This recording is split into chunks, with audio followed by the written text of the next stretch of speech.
Hey guys, this is Melissa with momsimplelife.com, and today I just wanted to show you a before snapshot of what our tomato trellis system looks like before we go stringing up the tomatoes. I will be doing an updated video of which side I am starting to like more than the other, if there is a side that I like more than the other, but you can kind of see a little bit of which one seems to be getting a little bit bigger, and you'll see that more once I actually start stringing this up and cutting down all the suckers that I have growing.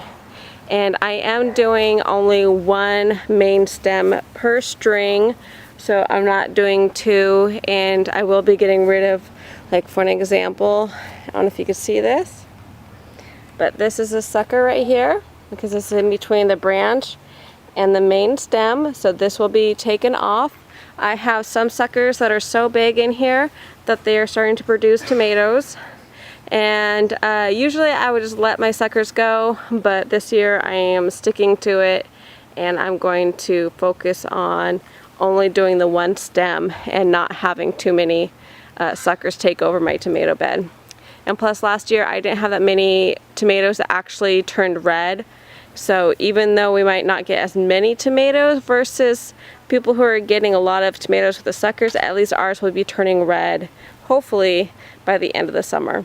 Or a video of what the other side of the bed looks like without pruning or, stringing them up. I started stringing them up and realized I better videotape this whole process to show you guys what it's going to look like afterwards. And today is the actual reveal after trimming and tying up basically the tomato plants, just putting them on the baler twine, what they look like. We have a lot more space going on here, and we just basically took out all of the suckers that we could find, and even after a couple days I'm still finding it. So I actually did this a couple days ago, came back out here, and they're growing really fast and really tall. Like some of them are getting as tall as basically the upper tension wire. And then we basically need to have a good air circulation in between the plants, just like LDS Prepper said in his video. So that's what I did. I followed the Mittleider method, spaced them 9 inches apart, and then alternating sides on which ones they're going to grow. So if you come over here,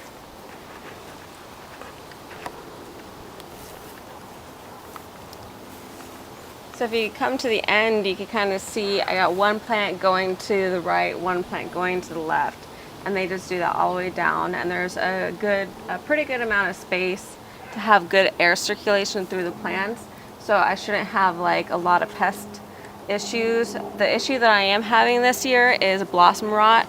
Kind of like most people out there is having issues with blossom rot, and I think that is particular to irregular watering. Instead of watering like I did the day before every single day, 2 times a day, the same time, because that was on the system in my other bed. This bed, I didn't actually have our watering system up until about, like, what was it, 2 weeks ago, I think. 2 weeks ago, so we still have some tomatoes I have to go and get rid of. Another thing that blossom rot could happen if you have not enough calcium in your beds, and you can find calcium, I think, at nurseries. I've looked at Home Depot and Lowe's, and they don't have outright calcium, but if I'm wrong, just leave it in the comment section below. Let me know what you look for, but I've asked them and they said that they don't have any.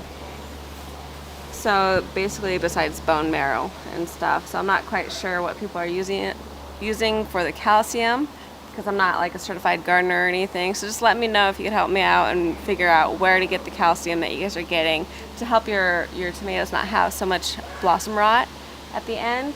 And like a lot of the leaves, they start curling, but I've heard that's actually not that big of a deal, and a lot of people have that, and sometimes it could signify that there's something wrong with your plant, and then sometimes it's just something that happens. So as you can see, the newer growth here actually looks really good. So it's just the old growth that actually has the curling of the leaves. I heard that's also, you need to add like the pre-plant fertilizer once a month kind of like what you do with your potatoes. You just do the pre-plant fertilizer once a month, and then the nitrogen also, the same thing as if you're planting your tomatoes, just so that they would get the extra nutrients, and it's supposed to help not have the leaves curl as much, I guess. So I think that's about it for the update on how the tomatoes are looking in our bed. They're doing pretty good. And I'll come out with an updated video probably right after this, just to keep it small, of what side is doing better than the other side. Okay, see you guys next time. If you have any comments, questions, or any tips for me, just leave it in the comment section down below. And that's it. See you guys next time. Bye.